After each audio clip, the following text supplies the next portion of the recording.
اعوذ باللہ من الشیطان الرجیم بسم اللہ الرحمن الرحیم قال اللہ تبارک و تعالی فی القرآن المجید والفرقان الحمید ان اللہ مع الصابرین صدق اللہ العظیم وصدق نبینا النبی الکریم الرؤوف الرحیم وقال اللہ تبارک و تعالی فی شأنہ حبیبہ المصطفیٰ ان اللہ وملائکتہ یصلون علی النبی یا ایھا الذین آمنوا صلوا علیہ وسلموا تسلیما اللہم صل علی سیدنا شفیعنا حبیبنا نبینا مولانا محمد وعلی آلہ وصحبہ وبارک وسلم صلوا علیہ صلاۃ و سلام علیک یا رسول اللہ صلی اللہ تعالی علیہ وسلم۔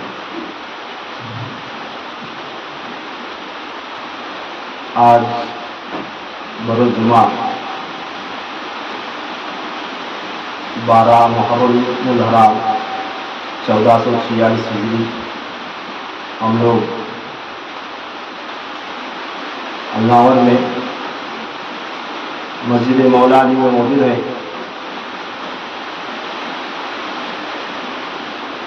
الحمدللہ اللہ تبارک تعالیٰ کی توفیق و عطا سے اور بزرگان دین کی روحانی نظر کرم، ان کے فیضات و برکات اور ہمارے پیر و مرشدوں کی دعا سے الحمدللہ ہم نے جو ایک کام یہاں پر انجام دیا ہے، بزرگان دین نے جو ایک خدمت ہم سے دی ہے، وہ ہے یہ کتاب جو لکھی گئی ہے نہر صابری کے نام سے۔ انشاءاللہ اس کتاب کے حوالے سے، یعنی اس کتاب میں کیا ہے، اس کی خصوصیت کیا ہے، کس چیز کو، کس نقطے کو اس میں اجاگر کرنے کی کوشش کی گئی ہے، اس کے حوالے سے آج میں چند باتیں بتاؤں گا کہ جس طرح اس کتاب کا نام رکھا گیا ہے نہر صابری، یعنی سمندر سے نکلی ہوئی ایک نہر کہتے ہیں ایک جو چھوٹی سی دریا جو نکلتی ہے، ایک چھوٹی سی ندی جو بہہ پر پڑتی ہے سمندر سے نکل کر، اسے کہتے ہیں نہر۔ نہر صابری یعنی سلسلہ چشتیہ ایک بڑے عظیم سمندر کی مانند ہے جن سے کئی شاخیں پھوٹ پڑی ہیں۔ اسی طرح سلسلہ قادریہ ایک عظیم سمندر ہے جس سے کئی شاخیں نکل پڑی ہیں۔ اس کی شروعات اس امت میں حضرت مولا مشکل کشا علی کرم اللہ تعالیٰ وجہ کریم کے ذریعے ہوئی۔ اس کتاب کے اندر خلافت کے نقطے کو سب سے پہلے اجاگر کیا گیا ہے، اور اس کے بعد حضرت مولا علی مشکل کشا کرم اللہ تعالیٰ وجہ کریم علیہ السلام، آپ نے جو خلفاء بنائے، 4 پیر 14 خانوادے جو آپ سے رائج ہوئے، اس کا تذکرہ اس کتاب کے اندر کیا گیا ہے۔ پھر بالخصوص اس کتاب کے اندر اس نقطے پر روشنی ڈالی گئی ہے کہ سرکار دو عالم صلی اللہ تعالیٰ علیہ وسلم کے جو خلفاء اولین ہوئے، یعنی بالخصوص خلفاء ثلاثہ حضرت ابوبکر صدیق رضی اللہ تعالیٰ عنہ، حضرت عمر فاروق رضی اللہ تعالیٰ عنہ اور حضرت عثمان غنی رضی اللہ تعالیٰ عنہ، ان کی خلافت کے حوالے سے دنیا کو پتہ ہے ہی ہے، ماننے والے الحمدللہ مانتے ہی ہیں، مگر ان 3 ہستیوں کو سرکار دو عالم صلی اللہ تعالیٰ علیہ وسلم کی براہ راست باطنی خلافت بھی تھی، یعنی طریقت کی خلافت بھی تھی۔ اس حدیث کو اس میں نوٹ کیا گیا ہے، اور اس کتاب کے اندر جو بھی احادیث یا بزرگان دین کے واقعات جو ان کی سوانح عمری یا ان کے اقوال بیان کیے گئے ہیں، یہ ان مکتوبات سے لیے گئے ہیں جو بابا فرید الدین گنج شکر رحمۃ اللہ تعالیٰ علیہ کے خلفاؤں نے لکھا تھا. یہ ان مکتوبات سے ہیں اور وہ تمام مکتوبات حضرت خواجہ شمس الدین ترک پانی پتی رحمۃ اللہ تعالیٰ علیہ تک آ کر جمع ہو گئے تھے اور وہیں تک محفوظ رکھے گئے تھے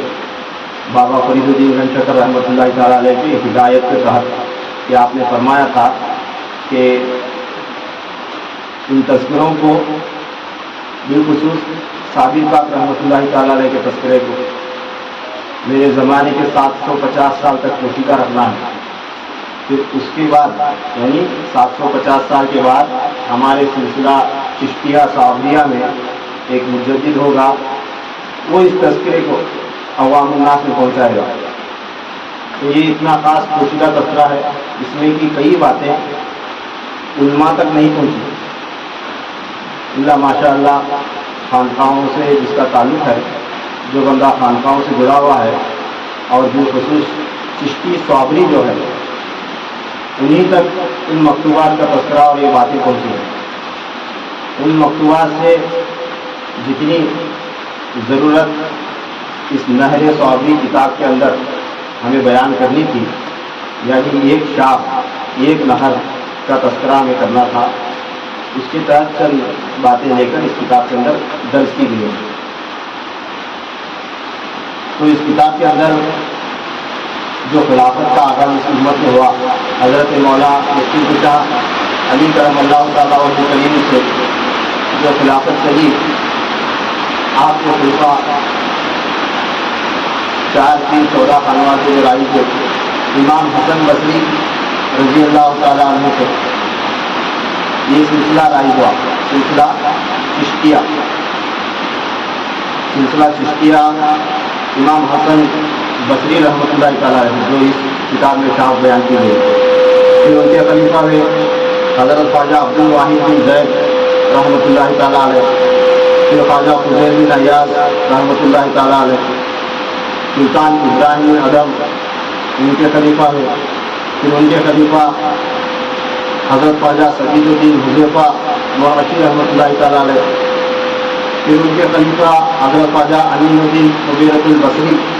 رحمۃ اللہ تعالیٰ علیہ. پھر ان کے خلیفہ حضرت خواجہ منشاد دینوری رحمۃ اللہ تعالیٰ علیہ. پھر ان کے خلیفہ حضرت خواجہ ابو اسحاق شامی رحمۃ اللہ تعالیٰ علیہ. تو ابو اسحاق شامی رحمۃ اللہ تعالیٰ علیہ تک حضور صلی اللہ تعالیٰ علیہ وسلم کے خلیفہ اکبر حضرت مولا علی علیہ السلام سے یہ خلافت چل کر آئی، اور ابو اسحاق شامی رحمۃ اللہ تعالیٰ علیہ سے یہ سلسلہ چشتیہ کہلانے لگا، پھر ان کے خلفاؤں میں انہیں ملا کر 5 خواجگان، یعنی جس طرح پنجتن پاک ہے، اس طرح سلسلہ چشتیہ کو اللہ تبارک تعالیٰ نے 5 خواجگان کو پنجتن بنایا اور خواجگیت کا مقام عنایت فرمایا. یہ خواجہ 5 ہیں، ان کے نام اس میں درج کیے گئے ہیں. پھر اس کے بعد اسی طرح وہ خلافت ابو صاحب شامی رحمۃ اللہ تعالیٰ علیہ سے چل کر آگے بڑھی، اور ہندوستان میں ان کے خلفاء ہوئے خواجہ ابو احمد عبدال چشتی رحمۃ اللہ تعالیٰ علیہ. پھر ان کے خلیفہ ہوئے حضرت خواجہ ابو محمد ناصر الدین چشتی. پھر ان کے خلیفہ ہوئے حضرت خواجہ ناصر الدین ابو یوسف چشتی. پھر ان کے خلیفہ ہوئے خواجہ قطب الدین مودود چشتی. ان کے خلیفہ ہوئے حضرت خواجہ حاجی شریف زندگی رحمۃ اللہ تعالیٰ علیہ. ان کے خلیفہ ہوئے حضرت خواجہ عثمان ہارونی رحمۃ اللہ تعالیٰ علیہ. یہاں تک خلافت آپ ہوگی. اب خواجہ عثمان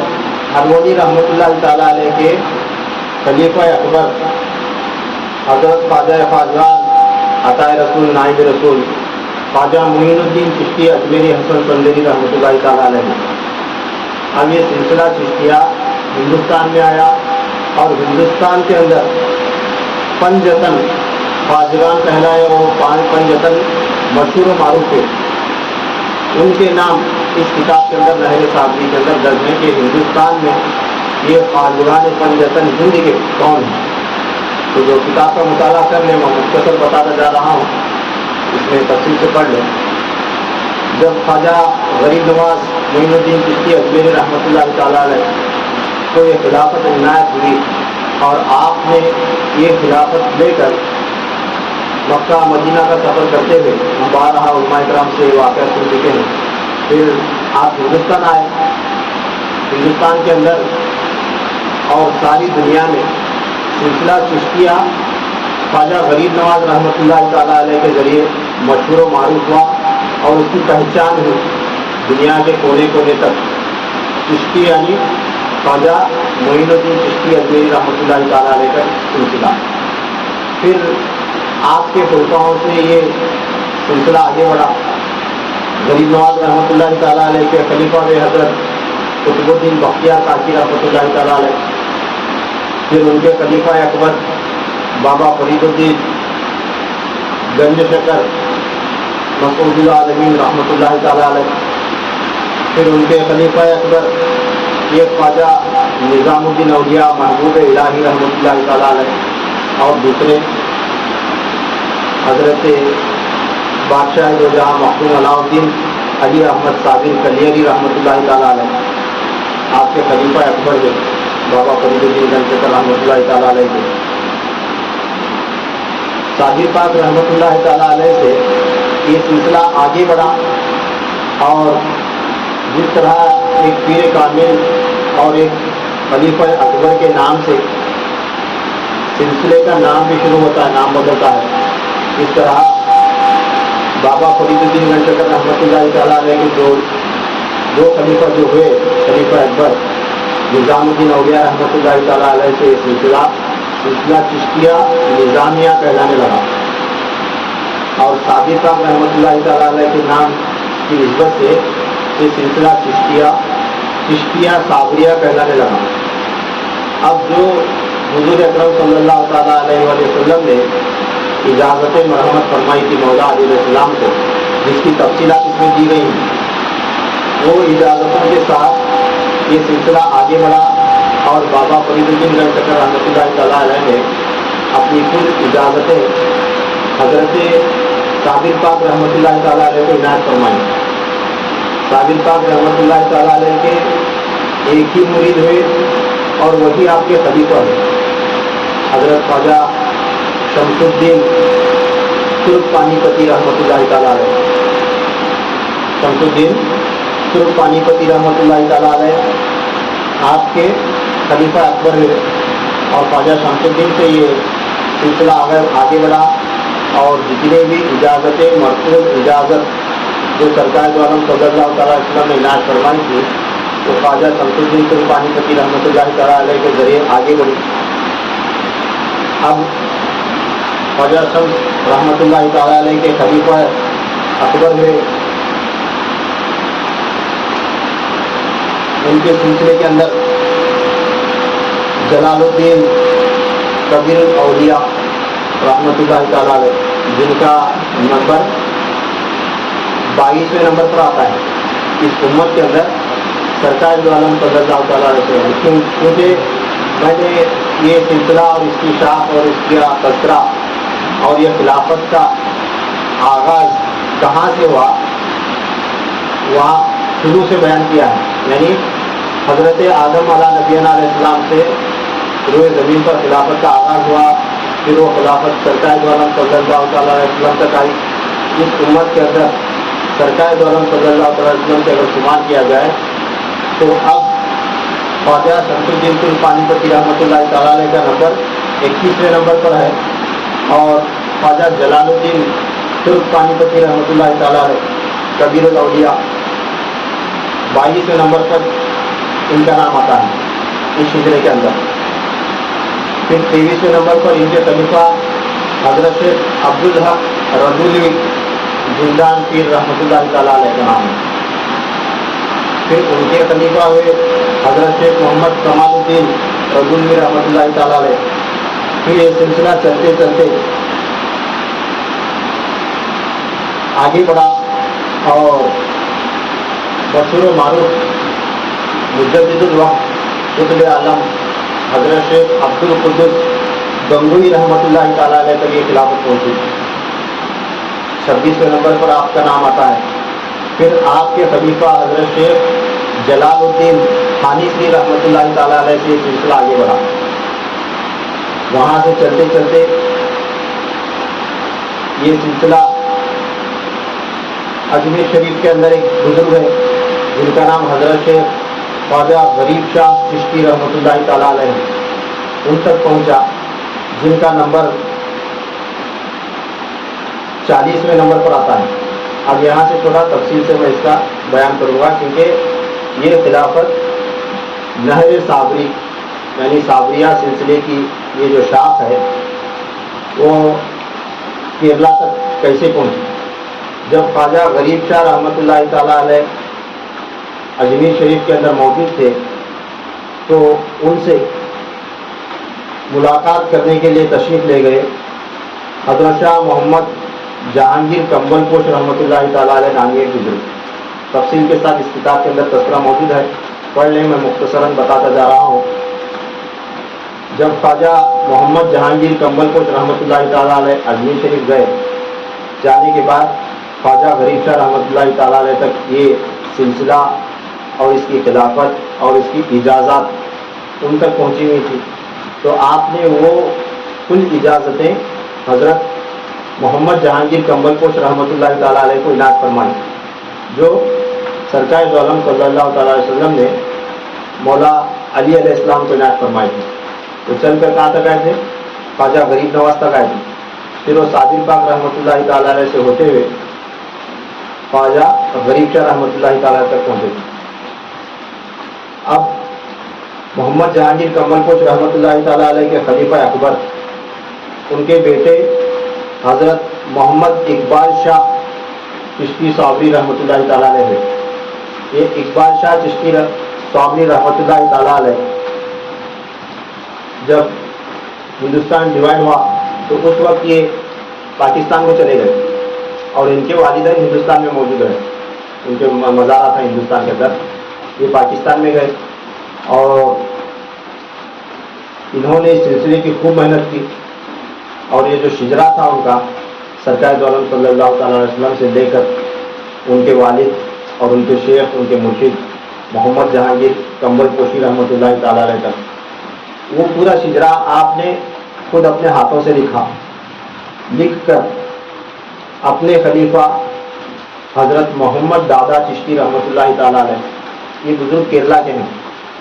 حضرت محمد دادا چشتی رحمۃ اللہ تعالیٰ علیہ یہ کیرلا سے چل کر گئے اور اقبال شاہ رحمۃ اللہ تعالیٰ علیہ سے ملاقات کیے، اور اقبال شاہ رحمۃ اللہ تعالیٰ علیہ نے انہیں اپنی خلافت سے نواز کر پھر وہ کل اجازتیں محمد دادا چشتی رحمۃ اللہ تعالیٰ علیہ کو عنایت فرمائے، اور وہ شجرا جو اقبال شاہ چشتی رحمۃ اللہ تعالیٰ علیہ نے لکھا تھا وہ شجرا خود اپنے ہاتھوں سے لکھا ہوا حضرت محمد دادا چشتی رحمۃ اللہ تعالیٰ علیہ کو عنایت فرمائے، اور بولے کہ شجرے کی حفاظت کرنا یہ ہمارے بزرگوں کا شجرا ہے، میں نے خود اپنے ہاتھوں سے لکھا ہے، چشتیہ صابریہ سلسلے کا شجرا ہے، تمہارے پاس یہ قابل اور ایک لائق و فائق شخص تمہارے پاس آئے گا، یہ شجرا اس کے سپرد کرنا ہے۔ غور سے سننا، یہ نصیحت کر کے حضرت اقبال شاہ رحمۃ اللہ تعالیٰ علیہ وہ شجرا حضرت محمد دادا چشتی رحمۃ اللہ تعالیٰ علیہ کو عطا فرمانے کے بعد بڑی عقیدت کے ساتھ ادب و احترام کے ساتھ اس شجرے کی 40 سال تک انہوں نے حفاظت کی، 40 سال تک حفاظت کی، اور انتظار میں رہے کہ نہ جانے شیخ کے پیشن گوئی کے مطابق کون شخص آئے گا اس کا حقدار اور کس کو یہ شجرا عنایت ہوگا۔ تو بالآخر کیرلا سے چل کر ایک عالم دین، ایک مشہور و معروف گھرانے کے شخص جن کا نام عبدالعزیز تھا، وہ اجمیر شریف گئے، جا کر محمد دادا چشتی رحمۃ اللہ تعالیٰ علیہ سے ملاقات کی، ملاقات کر کے ان سے بیعت حاصل کی،